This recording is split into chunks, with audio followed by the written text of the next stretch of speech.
ট্যাংরা মাছের অনেক রেসিপি হয়তো আপনারা অনেকভাবে বানিয়ে খেয়েছেন, কিন্তু ট্যাংরা মাছের এই রেসিপিটা আপনারা বাড়িতে একবার বানালে আপনারা আবার বানিয়ে খেতে চাইবেন, আমি কথা দিলাম। ট্যাংরা মাছের ঝোলটা যে এত মজার হতে পারে সেটা আপনারা এই রান্নাটা না খেলে হয়তো বুঝতেই পারবেন না। নমস্কার, কেমন আছেন সবাই? স্পুনস অফ ফ্লেভারের নতুন একটি রান্নাতে আপনাদের সবাইকে স্বাগত জানিয়ে শুরু করছি আজকের রান্না ট্যাংরা মাছের তেল ঝাল। ট্যাংরা মাছের তেল ঝাল বানানোর জন্য সবার প্রথমে আমি বড় সাইজের 1 কেজি ট্যাংরা মাছ নিয়েছি। ট্যাংরা মাছগুলো আগে থেকেই কেটে পরিষ্কার করে রেখেছি। এবার ট্যাংরা মাছগুলোকে লবণ আর হলুদ দিয়ে মাখিয়ে নেব। মাছের গায়ে হলুদ আর লবণ ভালোভাবে মেখে নেওয়ার জন্যে এখানে হলুদ আর লবণের সঙ্গে সর্ষের তেলও ব্যবহার করা যেতে পারে, যদিও আমি এখানে দেইনি। কড়াইতে তেল বসিয়ে দেব এবং তেলটা খুব ধোয়া ওঠা গরম করে নিতে হবে। তারপর মাছগুলো ভেজে নেওয়ার পালা। এবং মাছগুলো ভাজা বসানোর সঙ্গে সঙ্গে সাবধানও থাকতে হবে, কারণ ট্যাংরা মাছ ভাজা দিলে খুবই ছেটকায়। তাই জন্যে আপনারা মাছটা ভাজা বসিয়ে এরকম করে একটা ঢাকা বসিয়ে দিতে পারেন, তাতে আর মাছগুলো ছেটকানোর কোনো সম্ভাবনা থাকবে না। মাছটা খুব বেশিক্ষণ ভাজবো না, মোটামুটি একটু গায়ে ব্রাউন কালার এলেই মাছগুলো উল্টে দিচ্ছি। তবে ট্যাংরা মাছের নিজস্ব একটা স্ট্রং স্মেল থাকে, যাদের এই স্মেলটা পছন্দ নয় তারা একটু কড়া করে ভেজে নেবেন, তাহলেই আর স্ট্রং স্মেলটা পাবেন না। মাছগুলো মোটামুটি এপিট ওপিট হালকা লালচে করে ভেজে নিয়েই তুলে নেব।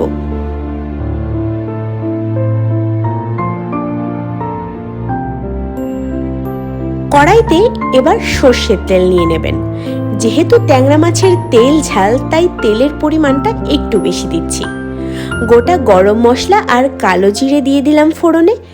হালকা একটু ভেজে নিয়ে পেঁয়াজ বাটা দিয়ে দেব। পেঁয়াজের সঙ্গে সঙ্গেই দিয়ে দিচ্ছি আদা বাটা। পেঁয়াজ আর আদাটা খুব ভালোভাবে ভেজে নেওয়ার জন্য এখানে একটু জল ব্যবহার করছি।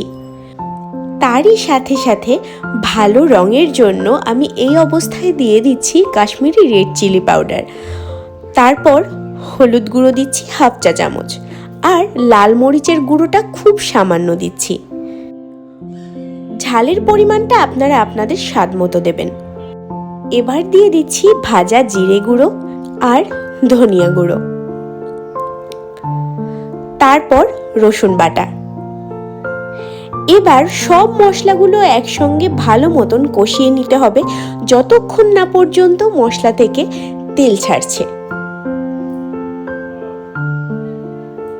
যখন মোটামুটি ভাজা হয়ে তেল ছাড়তে শুরু করবে, তখন মিহি করে কুচিয়ে রাখা টমেটো কুচিও দিয়ে দেব।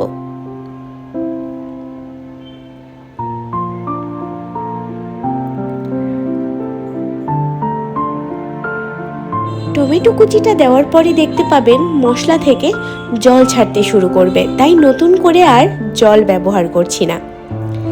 এবার সামান্য লবণ দিয়ে মশলাটা খুব ভালো মতন কষিয়ে নিতে হবে, অল্প জালে আর তেলটা উপরে উঠে আসা পর্যন্ত।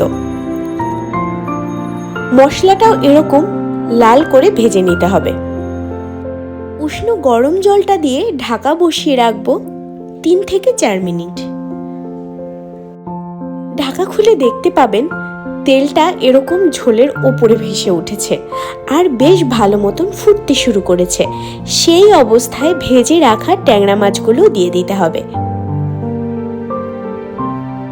মাছটা দিয়ে দেওয়ার পরে এবার তরকারিটা রান্না করে নিতে হবে যতক্ষণ না পর্যন্ত ঝোলটা খুব ভালোভাবে কমে আসছে।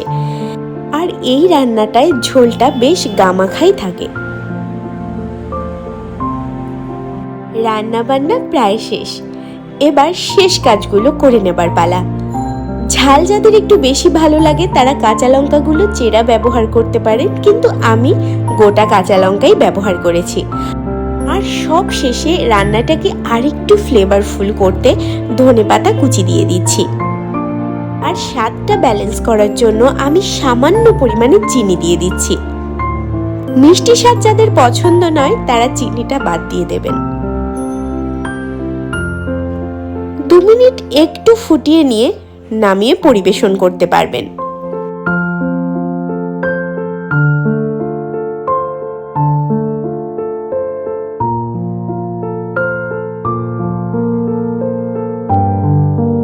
শীতের দুপুরে গরম ধোয়া ওঠা ভাতের সঙ্গে ট্যাংরা মাছের এরকম তেল ঝাল হলে আর কিচ্ছু লাগবে না।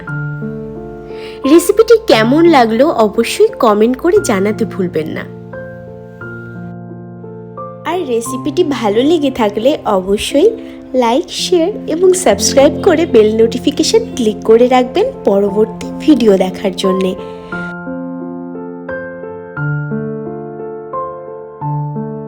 সবাই অনেক অনেক ভালো থাকবেন আর সুস্থ থাকবেন। দেখা হবে খুব শিগগিরই নতুন একটি রান্নার ভিডিও সঙ্গে নিয়ে। ধন্যবাদ।